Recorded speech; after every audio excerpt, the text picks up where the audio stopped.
1980 साली निकृष्ट दर्जाची म्हणून घोषित करण्यात आलेल्या म्हाडा वसाहतीतील एल टाईप व एम टाईप घरांच्या पुनर्विकासाचा प्रश्न गेली अनेक वर्ष प्रलंबित आहे.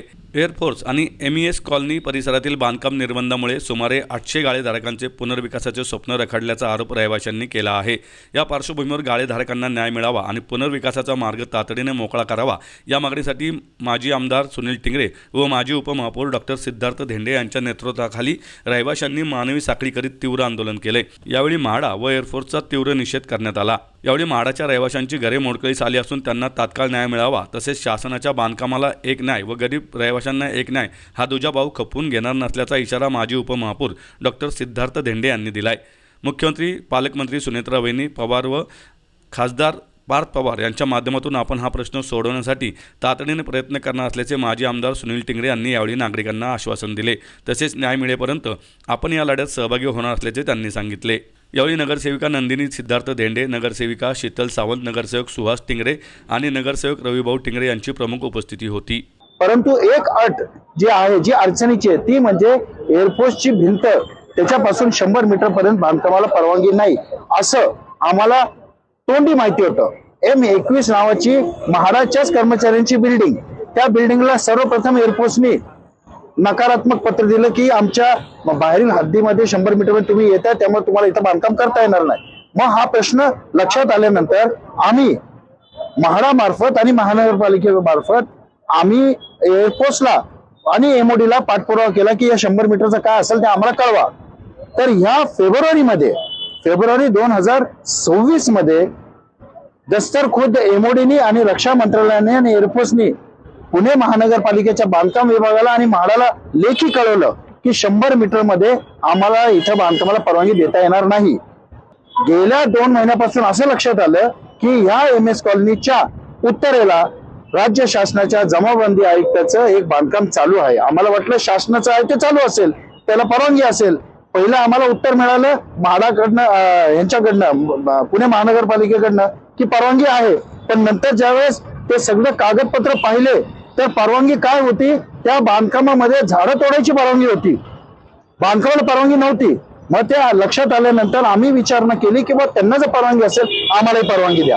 दुजाभाव केल्यानंतर लक्षात आलं. अगदी म्हणजे हा दुजाभाव लक्षात आला आणि मग आम्ही या ठिकाणी राज्य शासनाकडे पत्रव्यवहार केलेला आहे, मुख्यमंत्र्यांकडे केला, दोन्ही उपमुख्यमंत्र्यांकडे केलेला आणि आता सुनील टिंगरे यांनी जे सांगितलं अगदी बरोबर आहे. आजचं आंदोलन हे त्यांच्या नेतृत्वाखाली आम्ही आज जे केलं त्याच्यामध्ये त्यांनी अतिशय महत्वाची बाब सांगितली. कमिटेड डेव्हलपमेंट मध्ये आम्हाला इथे घ्या, जेणेकरून UDPCR मध्ये एकदा कमिटेड डेव्हलपमेंट असेल त्याला अटी शर्ती लागत नाही. त्याचबरोबर संरक्षण मंत्रालयाच्या आउटर बाउंड्री जी आहे ती कलेक्टर डिक्लेअर्ड बाउंड्री नाहीये, ती आउटर बाउंड्री आहे, ती एअरफोर्सची आहे.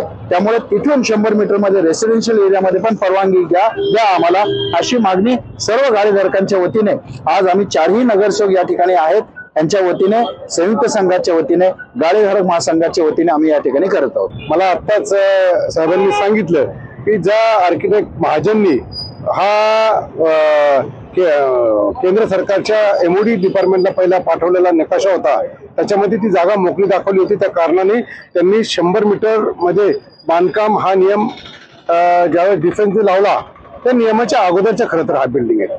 आणि त्या बिल्डिंग ज्यावेळेस अगोदरच्या असतात त्यावेळेस त्याला राजकीय म्हणजे शासकीय भाषेमध्ये त्याला कमिटेड म्हणतात. आणि जे कमिटेड डेव्हलपमेंट मध्ये जर ते असतील तर आमची त्यांना मागणी राहील की ज्या कमिटेड डेव्हलपमेंट मध्ये ऑलरेडी बिल्डिंग आहेत त्यांना पुनर्विकास करण्याची परमिशन मिळाली पाहिजे. आज योगायोगाने आम्ही सर्वजण या ठिकाणी आंदोलन करत असताना त्या आपले राज्याचे मुख्यमंत्री देवेंद्र फडणवीस असतील त्यांच्याकडेही आमची मागणी मांडू. त्याच पद्धतीने पुणे जिल्ह्याच्या पालकमंत्री सुनेत्रा वहिनी पवार असतील, त्याच पद्धतीने आज नवनिर्वाचित खासदार पार्थदादा यांची सुद्धा केंद्र शासनाच्या संरक्षण खात्याच्या कमिटीवरती निवड झालेली आहे. तर आता मला वाटतं ह्याच्यामध्ये कुठेतरी आशेचा किरण दिसतोय की आपण राज्य सरकारच्या लेवलचे जे विषय आहेत ते कमिटेड डेव्हलपमेंटचा नियम याला लागू करावा. त्याच्यासाठी आम्ही देवेंद्र फडणवीस साहेब असतील आणि सुनेत्रा वहिनी पवार यांच्याकडे मागणी मांडूच. त्याच पद्धतीने ह्या 100 मीटरच्या अट ही शिथिल करण्यासाठी आपल्या केंद्रातील कमिटीवरती असणारे पार्थदादा पवार यांच्या माध्यमातून येणाऱ्या या अधिवेशनामध्ये त्यांना विनंती करण्यात येईल की तुमच्या माध्यमातून हा विषय त्या ठिकाणी केंद्राकडे मांडावा, जेणेकरून या अधिवेशनामध्ये तो उचलला तर त्याच्यानंतर बैठक संरक्षण खात्याच्या जे काही एमओडीचे प्रमुख असतील त्यांच्याबरोबर लावून या विषयाचा तोडगा काढावा, अशा पद्धतीची आम्ही सर्वजण मागणी करणार आहोत. त्या सर्वच काळे दायकरांचं अतिशय म्हणजे डॉक्टरांनी सांगितलं त्या पद्धतीने पूर्वीच्या काळामध्ये सिमेंट कमी असायचं आणि चुन्यामध्ये बांधकाम असायचं आणि त्याचं जवळपास 45 वर्ष पूर्ण झाल्यानंतर ते जीर्ण अवस्थेत आहेत. एखादी अपघात झाल्यानंतर सरकार या ठिकाणी त्याला न्याय देणार का, अशा पद्धतीचा आमचा प्रश्न आहे आणि निश्चितपणे त्या प्रश्नाला वाचा पडून पुढच्या काळामध्ये यांना दिलासा देण्याचं काम हे चारही नगरसेवक असतील, उपमहापौर डॉक्टर धेंडे साहेब असतील, मी ह्या वडगाव शहरी मतदारसंघाचा माजी आमदार आणि पुणे शहराचा शहराध्यक्ष या नात्याने हा प्रश्न सोडवण्यासाठी पूर्णपणे ताकदीने काम